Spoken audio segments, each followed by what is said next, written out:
नमस्कार, मैं निधि रतन। आप देख रहे हैं नेशनल दस्तक, तस्वीर भारत की। हम आपको बड़ी खबर सुनाएंगे। उससे पहले जान लीजिए कि बहरी सरकार, करैप, जुमला जीबी ऐसे तमाम उन शब्दों को असंवैधानिक घोषित कर दिया है और संसद में बोलने का प्रावधान जो था वो खत्म हो गया है। या यूं कह सकते हैं विपक्ष के पास जो शब्दों की ताकत थी उसको बंद कर दिया है, उसको कमजोर कर दिया है और उसको खत्म करने की कोशिश कर रही है केंद्र सरकार। केंद्र सरकार किसकी है? भारतीय जनता पार्टी की। भारतीय जनता पार्टी किसकी है? आरएसएस की। और इस देश में क्या चल रहा है? हिंदू राष्ट्र बनाने की प्रक्रिया, फिर से मनुस्मृति थोपने की कोशिश की जा रही है। इस देश में शिक्षा को खत्म किया जा रहा है। इस देश में युवाओं के भविष्य से खेला जा रहा है। इस देश में इतिहास से खिलवाड़ किया जा रहा है और ऐसे बनेगा नए राष्ट्र, ऐसे करेंगे ये लोग विश्व गुरु देश का निर्माण। ये है देश की असली तस्वीरें। सोचिए, जिस तरीके से नए संसद पे अशोक स्तंभ को लेकर माननीय प्रधानमंत्री नरेंद्र मोदी जी का विरोध हो रहा है, वो काफी चिंताजनक है। सोचिए, ऐतिहासिक सिंबल से खिलवाड़ करने पे किसी की भावना आहत नहीं हो रही है। नुपुर शर्मा ने एक भड़काऊ बयानबाजी दे दी तो तमाम हिंदू संगठन खतरे में आ गए, क्योंकि उनकी बेटी खतरे में थी। जो कह रहे थे हिंदू शेरनी ने अरब कंट्रीज को हिला दिया, अब उनकी भावना आहत नहीं हो रही कि देश के राष्ट्रीय चिन्हों से खिलवाड़ कर रही है संस्कृति के नाम पर। सोचिए, शांति के प्रतीक को किस तरीके से दरिद्रता के साथ दिखाया गया है, शेर को। और इस पे कुछ लोग कह रहे हैं, आज तक की चित्रा त्रिपाठी कहती हैं कि शेर है तो दहाड़ेगा ही। ठीक है, दहाड़ेगा, लेकिन कुछ पत्रकार ऐसे भी होते हैं कि पत्रकार जो हैं वो सच बोलें तो ज्यादा अच्छे लगते हैं। अनुपम खेर का भी इस तरीके से भड़काऊ ट्वीट आता है। उनका कहने का मतलब होता है कि इस देश में शेर जो है वो दहाड़ेगा भी और काटेगा भी।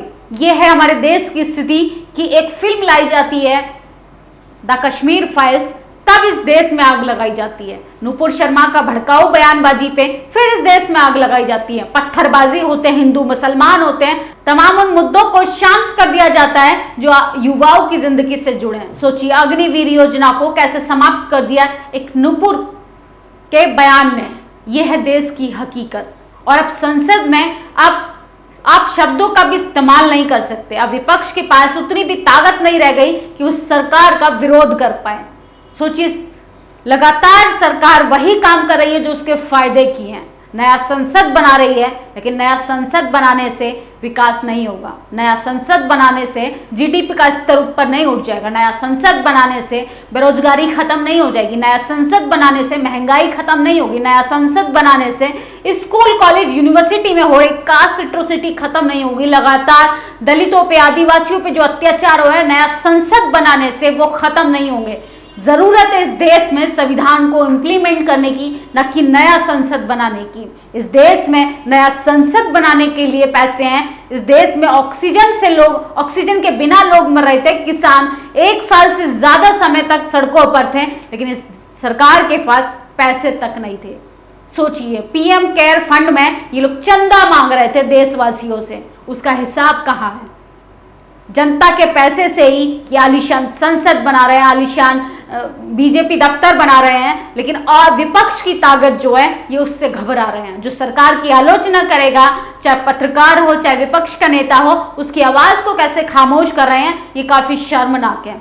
क्योंकि केंद्र सरकार जो है, अगर वो विपक्ष की आवाज को कमजोर कर दे तो समझिए सरकार को अपनी आलोचना से बहुत डर लग रहा है। आखिर बीजेपी ने इन 8 सालों में क्या किया? उसकी नीतियां जिस तरीके से एक एक करके एक्सपोज होती गई है, तो अब उसने संविधान को इंप्लीमेंट करना शुरू कर दिया सिर्फ अपने फायदे के लिए।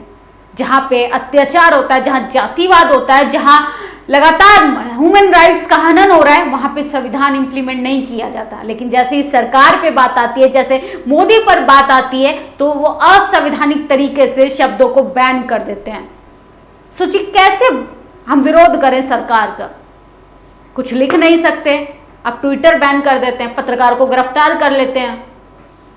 यह है देश की सच्चाई। अभी आपको लग रहा है कि देश में बहुत बदलाव हो रहा है, तो ये बदलाव नहीं हो रहा है, ये आपके बच्चों के भविष्य से खिलवाड़ हो रहा है और इस देश में ये बहुत ही ज्यादा चिंता का विषय है। इस मुद्दे पर भी लोगों की भावना आहत नहीं हो रही है। राष्ट्रीय चिन्ह से किस तरीके से मोदी सरकार ने खिलवाड़ किया है, महंगाई, बेरोजगारी, भ्रष्टाचार तक तो ठीक था, लेकिन इतिहास के साथ खिलवाड़ करने का क्या तात्पर्य है?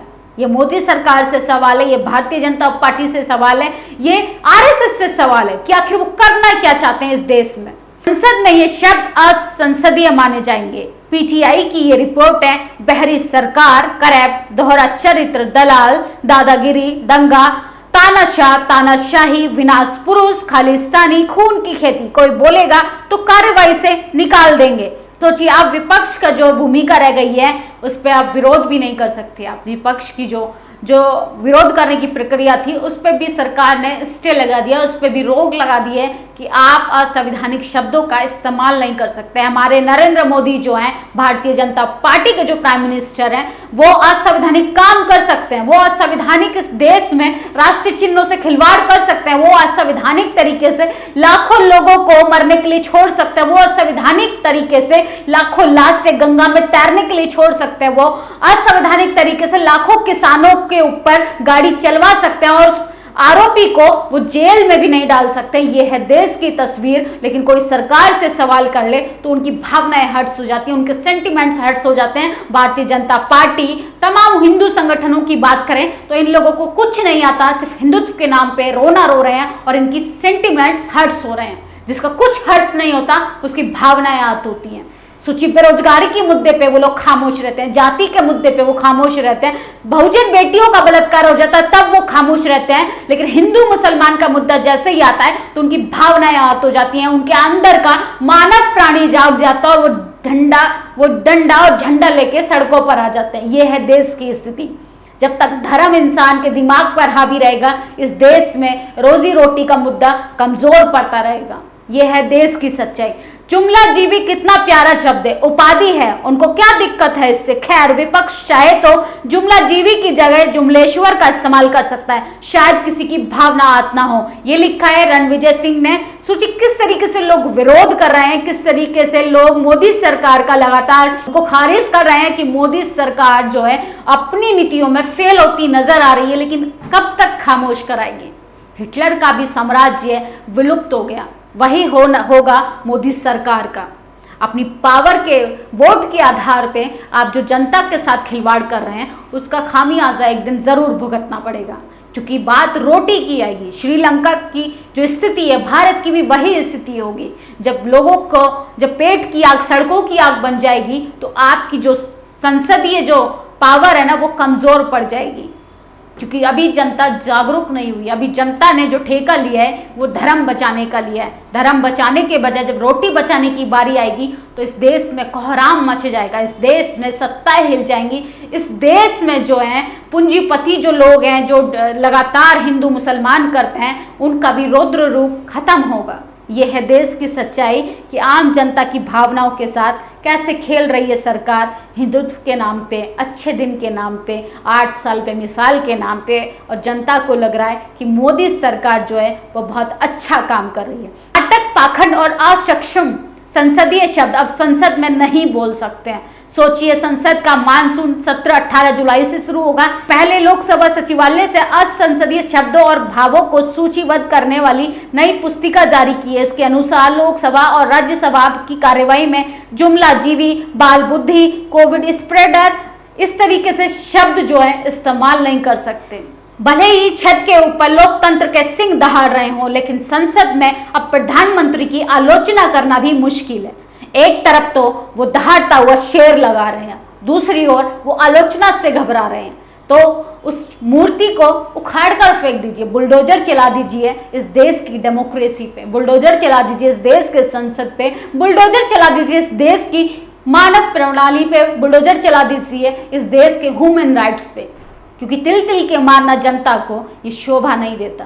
सोचिए, आप प्रधानमंत्री का विरोध नहीं करते, आप बेकार नीतियों का अब विरोध नहीं कर सकते। विपक्ष की आवाज को किस तरीके से कमजोर कर रही है सरकार। संसद की नई सूची में जुमलाजीवी, पाखंडी, तानाशाह, स्नूप गैट, ढिंडोरा पीटने वाला, बहरी सरकार जैसे कई शब्दों को आज संसदीय घोषित कर दिया है, आज संसदीय करार दिया है। यह है देश की सच्चाई कि सरकार से आप आलोचना की बात, सरकार की आप आलोचना करेंगे, सरकार से आप सवाल करेंगे, सरकार से आप अपने हक अधिकारों की बात करेंगे तो सरकार जो है जेल की सलाखों के पीछे भेज देगी। अगर आप का सरनेम मनुवादी लोगों में आता है, आप उच्च कोटि से आते हैं, आप सवर्ण समाज से आते हैं, तो आपको सत्ता में भेजेगा नुपुर शर्मा की तरह, कपिल मिश्रा की तरह, अजय मिश्रा टेनी की तरह। आप कितने से भी कितना बड़ा क्राइम कर दीजिए, लेकिन आप सरकार से एक सवाल करेंगे तो यहाँ पे सो कॉल्ड हिंदू प्रोग्रेसिव लोगों की भावना आहत हो जाएगी। रतन लाल की तरह, जुबैर की तरह अब जेल की सलाखों के पीछे बैठ